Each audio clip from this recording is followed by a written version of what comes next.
요즘 산과 길거리는 봄의 옷을 입고 우리를 반겨주고 있습니다. 아침에 바라보는 거리와 산은 겨울의 흔적을 모두 지우고 또 아름다운 녹색으로 변해가고 있습니다.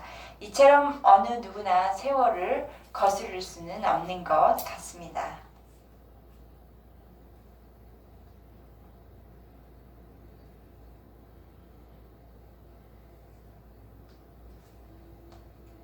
자연의 섭리를 거스를 수 없는 것처럼 하나님의 그 역사도 사람들이 막을 수는 없습니다. 하나님께서 세우신 계획과 섭리를 따라서 역사는 진행되어 가고 있습니다. 하나님의 섭리에 따라 독생자 예수님께서 사람으로 이 세상에 오셨고 또 우리의 모든 죄를 짊어지고 죽으셨고 부활하셨습니다. 하나님께서 예수님을 이 세상에 사람으로 보내어 주신 이유는 죄인된 우리를 하나님의 자녀 삼으시기 위해서입니다. 오늘 본문 중에서 하나님께서 우리에게 주시는 요절 말씀 읽겠습니다. 1절입니다.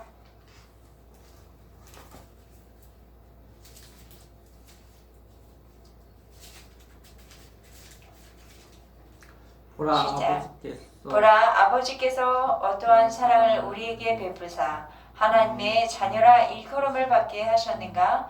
우리가 그러하도다. 그러므로 세상이 우리를 알지 못함은 그를 알지 못함이라. 하나님의 자녀가 된다는 것이 오늘 말씀의 핵심입니다. 어떻게 하나님의 자녀가 될까요? 우리는 원래 하나님의 자녀가 아니었죠. 하나님의 자녀가 아니었지만 하나님께서 우리를 하나님의 자녀가 되게 하셨습니다. 다시 말하면 양자가 되었다는 것이죠. 로마서 8장 15절 말씀에는 이렇게 말하고 있는데요. 너희는 다시 무서워하는 종의 영을 받지 아니하고 양자의 영을 받았으므로 우리가 아빠, 아버지라고 부르짖느니라. 우리에게 하나님의 자녀가 될 자격이 없었지만 하나님께서 우리를 하나님의 자녀라고 인정해 주셨기 때문에 우리는 하나님의 자녀다. 당신은 하나님의 자녀입니다. 라고 불려지게 되었습니다. 하나님은 또 요한 사도를 통해서 말씀하십니다. 우리가 하나님의 자녀라고 일컬음 받는 것은 전적으로 하나님의 사랑과 은혜라는 것입니다. 1절을 다시 보시면 보라 아버지께서 어떤 사랑을 우리에게 베푸사 하나님의 자녀라 일컬음을 받게 하셨는가? 우리가 그러하도다. 그러므로 세상이 우리를 알지 못하면 그를 알지 못함이라. 우리가 하나님의 자녀가 된 것은 하나님께서 우리를 위한 놀랍고 크신 사랑을 베풀어 주셨기 때문입니다. 오늘 본문의 1절에 어떠한 사랑이란 말에 어떠한이란 놀라움이나 아주 경탄할 때 사용되는 단어입니다. 따라서 어떠한 사랑을 우리에게 베푸사 라는 말은 하나님께서 우리를 위해 베풀어 주신 사랑이 너무나 크고 놀라운 것이라 우리도 그 사랑에 놀라고 감탄할 수밖에 없다라는 말이에요. 그 놀라운 감동의 사랑이 우리에게 어떻게 나타났나요? 5절 말씀입니다. 같이 읽을까요? 시작. 그가 우리의 죄를 없애려고 나타나신 것을 너희가 아나니 그에게는 죄가 없느니라. 하나님께서 독생자 예수님을 세상에 보내어 주셨고 또 예수님께서 죄가 없으신 분이시지만 속죄의 어린 양으로 십자가에서 죽으셨습니다.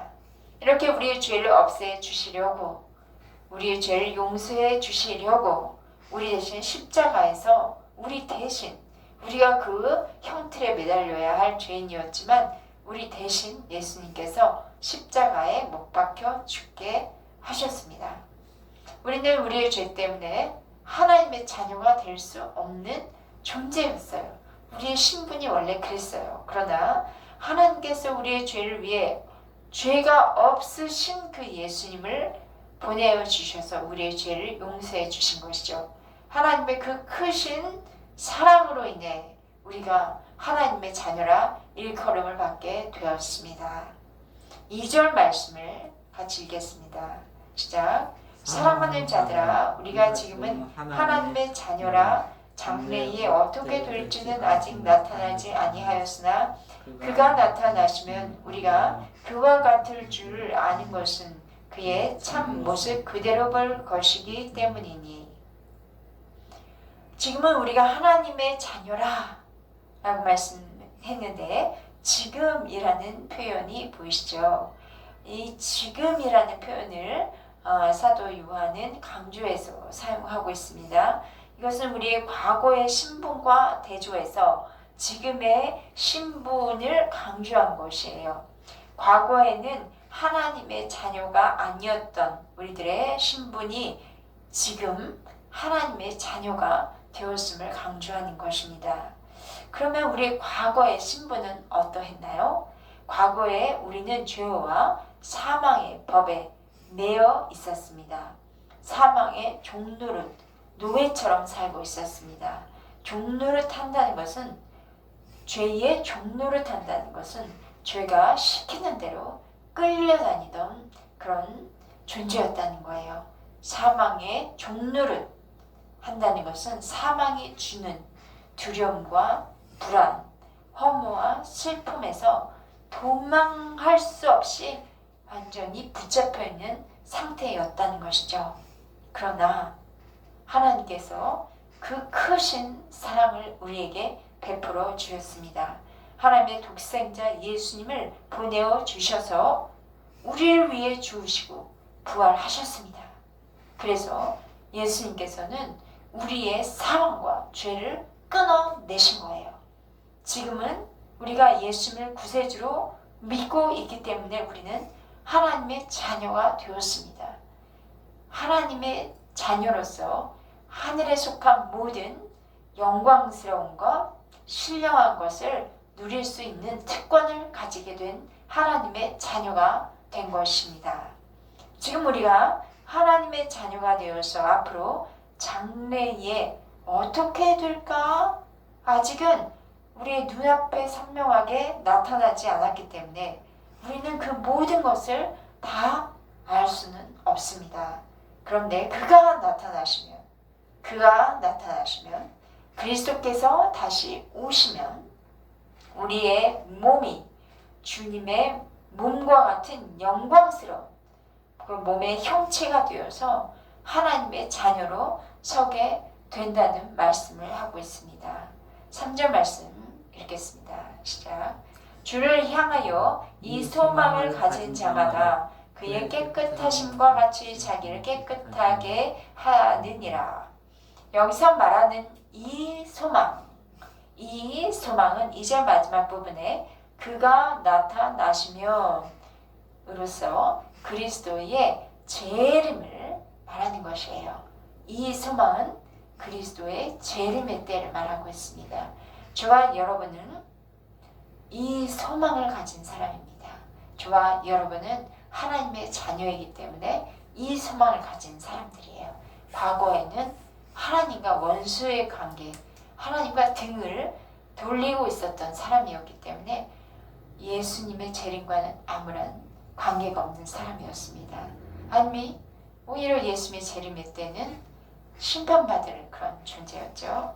근데 하나님으로부터 오는 신령한 복을 전혀 누릴 수 없는 사람들이었죠. 그런데 하나님의 크신 사랑으로 말미암아 예수님께서 우리의 모든 죄를 사해 주심으로 우리는 이제 예수님을 믿기만 하면 죄의 용서함을 받고 하나님의 자녀다, 너는 하나님의 자녀다 라는 신분으로 인정받게 되었습니다. 우리에게는 하나님의 자녀다, 나는 하나님의 자녀예요 라는 분명한 믿음과 정체성이 있습니다. 뿐만 아니라 마지막 종말의 때에 그리스도께서 다시 오셔서 나타나실 때에 그리스도와 같이 그리스도 예수님도 하나님의 독생자셨죠. 우리도 하나님의 자녀로서 하나님의 나라에서 주님과 영원히 함께 살아갈 것입니다. 그리스도인은 언제나 그 마음에 이 소망을 품고 살아가야 합니다. 세상 사람이 우리에게 물어볼 때가 있어요. 내 소망이 무엇인가? 그러면 우리는 무엇이라고 대답해야 할까요? 여러 가지 소망이 있겠죠. 고통과 질병에서 나음받는 거예요. 또 현재 어려움에서 벗어나기를 원해요. 지금 집 대란이 벌어지고 있는데 그 집 하나 장만하는 거예요. 이런 작은 소망들 어떻게 보면은 그것도 내게는 아주 큰 소망이기도 하겠죠. 그런데 하나님의 자녀된 그리스도인의 궁극적인 소망에 대해서 우리에게 물어본다면 우리는 이렇게 대답할 수 있어야 합니다. 우리의 소망은 마지막 날에 이루어질 일을 소망합니다. 그날엔 그리스도와 함께 나는 하나님의 자녀로 하나님의 그 아버지의 영원한 집인 하나님 나라에서 영생을 누리는 것이 나의 소망입니다. 라고 말할 수 있는 저와 여러분 되기를 축복합니다. 하나님께서 크신 사랑으로 우리를 하나님의 자녀로 삼아주시고 우리를 그렇게 인정하셨다면 이제 우리는 어떻게 살아야 할까요?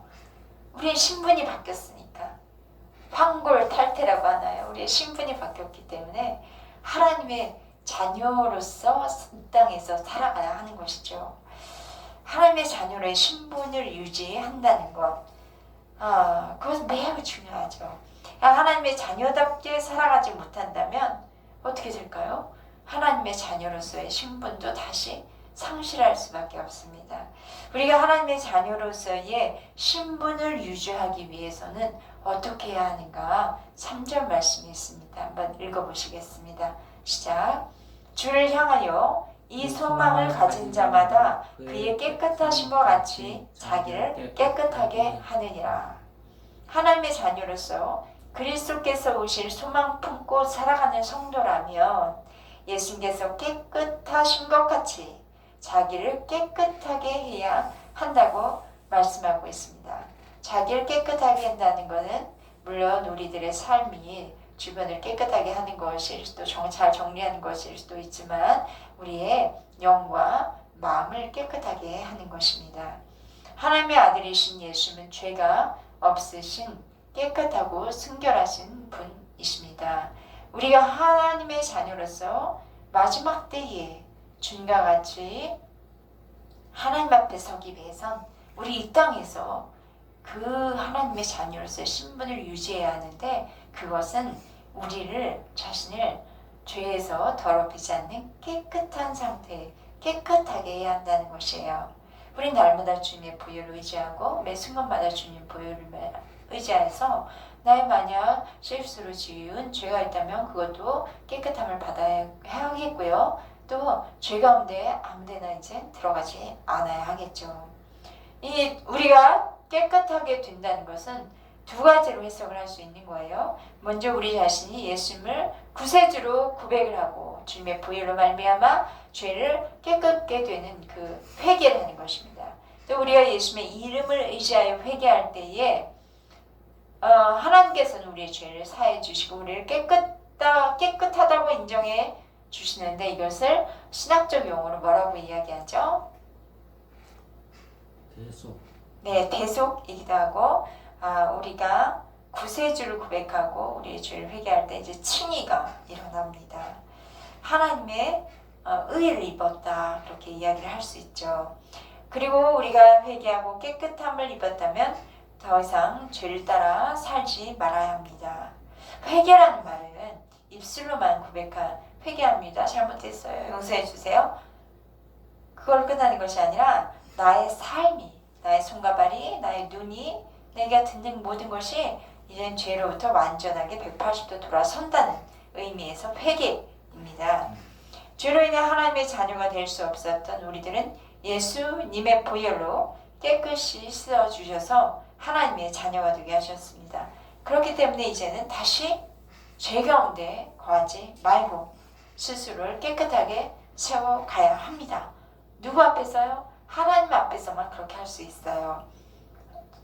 구약엔 이렇게 레위기에 말씀하시죠. 내가 거룩하니 너희도 거룩하라. 그 말씀에 순종하면서 살기를 힘쓰라는 말씀입니다. 우리가 하나님의 자녀의 신분을 유지하기 위해서도 어떻게 해야 할까요? 6절 말씀입니다. 읽겠습니다. 시작. 그 안에 거하는 자마다 범죄하지 아니하나니 범죄하는 자마다 그를 보지도 못하였고 그를 알지도 못하였느니라. 하나님의 자녀의 신분을 유지하기 위해서 우리 자신을 깨끗하게 해야 하고 또 우리를 깨끗하게 하기 위해서는 어떻게 해야 된다고요? 3장 6절 보니까 그 안에 거하는 자마다 그 안에 거해야 한다고 말씀하고 있습니다.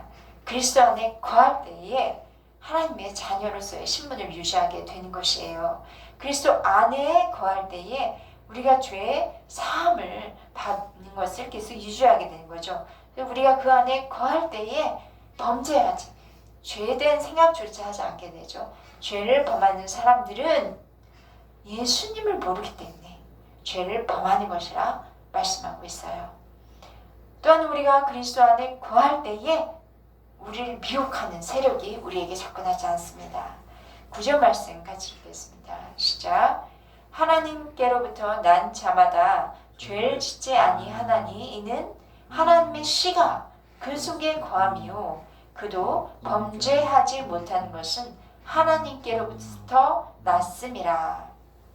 우리가 그리스도 안에 거하면 하나님께로부터 난 자이기에 죄를 짓지 않습니다. 그리스도께서 내 안에 거하시고 내가 그리스도 안에 거하면 우리는 예수님과 함께 연합되어서 우리 안에 살아계신 그리스도께서 우리가 죄 가운데 끌려가지 못하도록 또 지켜주시는 거예요. 내 안에 그리스도가 계시고 내가 그리스도 안에 살면 우리는 하나님 자녀로서의 신분을 지키며 살아갈 수 있습니다. 우리가 하나님의 자녀의 신분을 유지하기 위해서 또 어떻게 해야 합니까? 10절과 11절 말씀입니다. 같이 읽어볼까요? 시작. 이러므로 하나님의 자녀들과 마귀의 자녀들이 드러나나니 물은 의를 행하지 아니하는 자나 또는 그 형제를 사랑하지 아니하는 자는 하나님께 속하지 아니하니라. 우리는 서로 사랑할지니 이는 너희가 처음부터 들은 소식이라. 요한 사도는 요한복음과 요한 1서에서 하나님의 사랑에 대해서 강조를 합니다. 우리가 하나님의 사랑을 받은 성도로 이제는 내가 받은 사랑을 다른 타인을 위해 서로 사랑해야 함을 강조하고 있습니다. 이것은 우리가 하나님께 받은 사랑을 나누어 주는 것이에요. 우리가 서로 사랑을 나누면 하나님의 자녀임을 세상에 나타나게 되는 것이죠. 10절에서 그 형제를 사랑하지 않는 자는 하나님께 속하지 않았다고 말씀하고 있습니다. 우리가 사랑할 때에 하나님께 속한 자이며 하나님의 자녀가 되는 것이에요. 그래서 요한일서 3장 18절은 이렇게 말씀하고 있습니다. 자녀들아, 우리가 말과 혀로만 사랑하지 말고 행함과 진실함으로 하자. 여러분, 그런데 말과 혀로 사랑한다는 표현을 하는 것도 참 중요한 것 같죠? 그렇지만 또 말과 혀로만 이렇게 사랑한다 얘기한 것, 그것만으로는 또 그치면 안 되겠습니다. 상대방의 필요한 것, 어려운 점들을 관심 갖고 돌보면서 내게 있는 것을 함께 나눌 때에 사랑이 더 증폭되어질 줄로 믿습니다. 우리가 서로 사랑하되 행함과 진실함으로 서로 사랑하는 것이 하나님의 자녀된 우리들이 해야 할 일입니다. 행함과 진실함으로 사랑함으로 하나님의 자녀의 신분을 지켜서 우리 함께 더불어 믿음의 공동체를 이루어가는 저와 여러분 되기를 축복합니다. 하나님의 자녀가 있는가 하면 또 무엇이 있을까요? 마귀. 네, 마귀의 자녀가 있습니다. 마귀의 자녀는 마귀에게 속한 사람들입니다. 하나님의 법에는 그 중간지대는 없나요? 이렇게 질문하는 사람이 있을 수 있는데 없습니다. 하나님의 자녀가 아니면 마귀의 자녀입니다. 8절 말씀 한번 읽어보겠습니다. 자, 죄를 짓는 자는 마귀에게 속하나니 마귀는 처음부터 범죄함이라. 하나님의 아들이 나타나신 것은 마귀의 일을 멸하려 하심이라. 하나님의 아들이 오신 것은 마귀의 일을 멸하려고 오셨습니다. 마귀의 일이라는 것은 죄입니다. 불법입니다. 마귀의 일이란 죄이기 때문에 죄를 짓는 자가 마귀에게 속해야 하는 것이죠. 요한복음 8장 44절을 읽어보면 이렇게 말씀하십니다. 너희는 너희 아비 마귀에게 났으니 너희 아비의 욕심대로 너희도 행하고자 하느니라. 그는 처음부터 살인한 자요 진리가 그 속에 없으므로 진리에 서지 못하고 거짓을 말할 때마다 제 것으로 말하나니 이는 그가 거짓말쟁이요 거짓의 아비가 되었음이라. 이 마귀는 거짓말쟁이, 속이는 자입니다. 우리가 이 거짓의 영에 속지 아니하고 하나님의 뜻을 바로 알아서 하나님께서 원하시는 사랑에 이르기까지 성숙되어지는 저와 여러분 되기를 바랍니다. 하나님의 자녀의 신분을 유지하기 위해서는 아까 제가 먼저 말씀드렸던 것이죠. 먼저 자신을 깨끗하게 거룩하게 하고, 둘째 죄 가운데 거하지 않아야 하며 예수 그리스도 안에 거해야 한다고 했습니다. 반면 마귀에게 속한 자, 이 마귀의 자녀들은 죄 가운데선 헤어나오지가 못해요. 마귀의 자녀는 어떻게 하는지 한번 10절에 찾아보겠습니다. 시작. 이러므로 하나님의 자녀들과 마귀의 자녀들이 드러나나니 무릇 의를 행하지 아니하는 자나 또는 그 형제를 사랑하지 아니하는 자는 하나님께 속하지 아니하니라. 하나님의 자녀와 마귀의 자녀가 다 이제 드러난다는 것이죠. 드러나는데 하나님의 자녀들은 형제를 사랑하는 반면에 마귀의 자녀들은 형제를 사랑하지 않는 것으로 나타납니다. 요한 1서 4장 20절에 이것에 대해서 이렇게 말씀합니다. 누구든지 하나님을 사랑하노라 하고 그 형제를 미워하면 이는 거짓말하는 자니 보는 바 그 형제를 사랑하지 아니한 자는 보지 못하는 바 하나님을 사랑할 수 없느니라. 형제를 사랑하지 않는 자는 하나님을 사랑할 수가 없어요. 형제를 사랑하지 않는 자는 결과적으로 마귀를 사랑하고 마귀에게 속하였고 마귀의 자녀입니다. 12절 마지막 절인데요. 한번 읽어볼까요? 시작. 가인같이 하지 말라. 그는 악한 자에게 속하여 그 아우를 죽였으니 어떤 이유로 죽였느냐? 자기 행위는 악하고 그의 아우의 행위는 의로움이라. 마귀의 자녀는 성경에 가인같이 하는 자다라고 예시를 보여주고 있어요. 가인은 악한 자에 속하였기 때문에 자신의 동생을 미워하고 죽였습니다. 창세기 4장에 기록된 사건에는 가인의 살인 동기가 뚜렷하게 나타나진 않아요. 구약 성경에서 다시 찾아보면 가인이 아벨을 죽인 이유에 대해서 가인의 제사는 하나님께서 받지 않으셨고 아벨과 그의 제사는 받으셨기 때문이라고만 기록되어 있습니다. 신약 성경에 기록된 가인에 대한 언급은 히브리서나 유다서를 통해 추론해 보면 가인은 믿음과 순종과 형제 사랑이 없었기 때문에 살인에까지 이를 수밖에 없었다고 되어 있습니다. 요한은 본문에서 다른 어떤 성경보다 살인의 동기에 대해서 분명하게 제시하고 있어요. 가인의 살인 동기는 동생 아벨의 의로움에 대한 시기라고 전하고 있습니다. 마귀의 자녀들은 그러니까 하나님의 자녀들이 물질을 조금 더 많이 오고 뭐 안녕을 얻는 거 뭐 이런 것보다는 하나님의 의로움을 가지는 것 자체를 시기하고 증오합니다. 그래서 가인은 자신의 살인 행위로 말미암아 그 마귀에게 속한 자임을 자기 스스로가 드러냈습니다.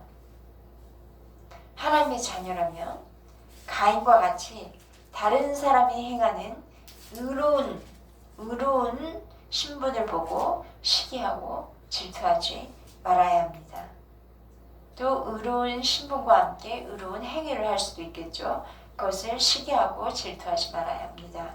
자신이 저지른 악을 감추려고 다른 사람의 의로움에 대해서 모함하거나 질투하거나 해칠 수가 있어요. 우리는 하나님의 자녀 아니면 마귀의 자녀 둘 중에 하나일 수밖에 없어요. 하나님은 우리를 사랑하셔서 죄로 인해 죽을 수밖에 없는 존재였지만 그 크신 하나님의 사랑으로 독생자를 보내어 주셔서 우리의 죄를 사해 주시고 하나님의 자녀가 되게 하셨습니다. 그래서 저와 여러분은 하나님의 자녀입니다. 믿으시죠? 아멘. 저와 여러분은 하나님의 자녀답게 하나님의 자녀의 신분으로 이 땅에서 살아야겠습니다. 하나님의 자녀인 저와 여러분은 하나님의 기업의 상속자입니다. 마지막 때에 주님과 함께 더불어 영원히 하나님 나라 은혜 안에 살아가게 될 것입니다. 지금 우리가 있는 이곳에서도 하나님의 자녀인 우리들의 삶의 현장이 내가 살아가는 삶의 현장 어디가 있을까요? 우리 가정이 있겠죠? 학교가 있겠죠. 우리는 어떻게 보면 가정보다 학교에서 지낸 분들 학교에 더 많은 시간을 보내고 있어요. 또 직장이 있겠죠. 우리 일터가 있겠죠. 그럼 모든 그 현장이 하나님의 나라가 되었으면 좋겠습니다. 하나님 아버지께서 자녀인 우리들과 친히 함께하여 주시는 그런 복된 삶의 자리이기를 바랍니다. 나는, 여러분 하나님의 자녀입니다. 지금 우리의 삶의 자리는 여기 있는 이 예배실도 하나님 나라, 즉 천국입니다. 하나님의 자녀로 하나님 나라의 복을 영원히 누리며 하나님의 자녀답게 살아가는 저와 여러분 되시기를 주님의 이름으로 축복합니다. 네, 1절 말씀 같이 읽고 기도하시겠습니다. 시작. 보라, 아버지께서 어떠한 사랑을 우리에게 베푸사 하나님의 자녀라 일컬음을 받게 하셨는가. 우리가 그러하도다. 그러므로 세상이 우리를 알지 못함은 그를 알지 못함이라. 기도하시겠습니다. 사랑의 하나님,